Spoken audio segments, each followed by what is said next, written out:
Basically, you can break down the forward flick into 3 steps: drag, push, and flick, or drag, push, and roll. The steps are having the whip behind you. You want to drag it forward across the grass. You don't want to throw it forward. You know, it'll go out on its own if you do that. You don't want it to go out on its own. You want to be in control. You're going to drag it forward, past you, then push it. You know, just squeeze the handle a little bit. It'll kind of flick out, and then the whip should roll out on its own. It's drag, push, roll. Drag, push, roll. Sorry about that. Let me back up.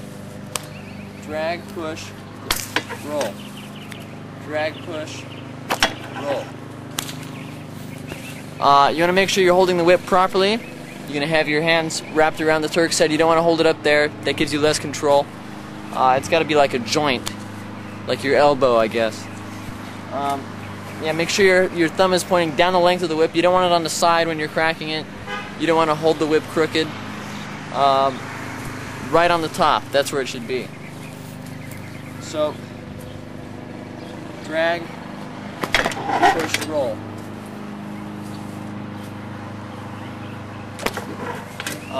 The way I hold it, you know, this is with the way the whip normally bends. I hold it the other way, so that it'll make a loop on its own.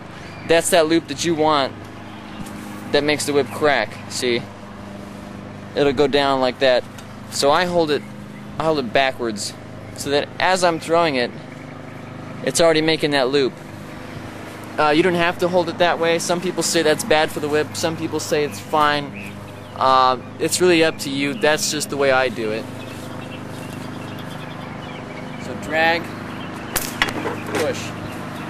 Okay, so anyway, yeah, you can hold it against the natural curve. You can hold it with it. It doesn't really matter. I think it would be harder actually to do it this way, because then, you know, it doesn't want to curve. It wants to fall over. So I would hold it backwards so that it makes a loop on its own. But you don't have to. So yeah, just drag, push, flick. Keep your feet shoulder width apart, pointing forward. Drag, push, flick.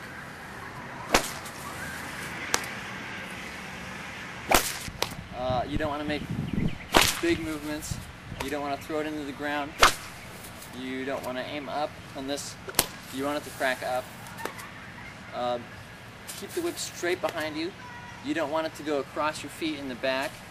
You don't want to wrap yourself. Don't flick it before you get all the way extended. If you flick it like here, it'll wrap your wrist. You don't want that. Just go slowly. You don't have to go quick. You don't have to, you know, just go slowly.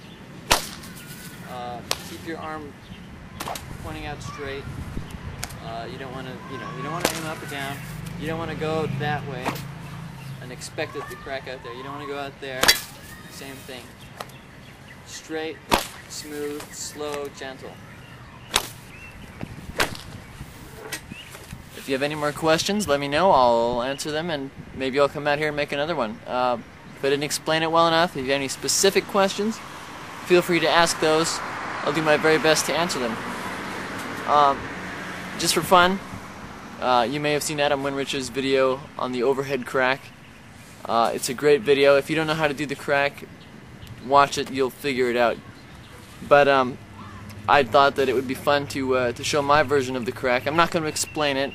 I'm just going to show my version. You'll see it's a little bit different than Adam's. So here it is.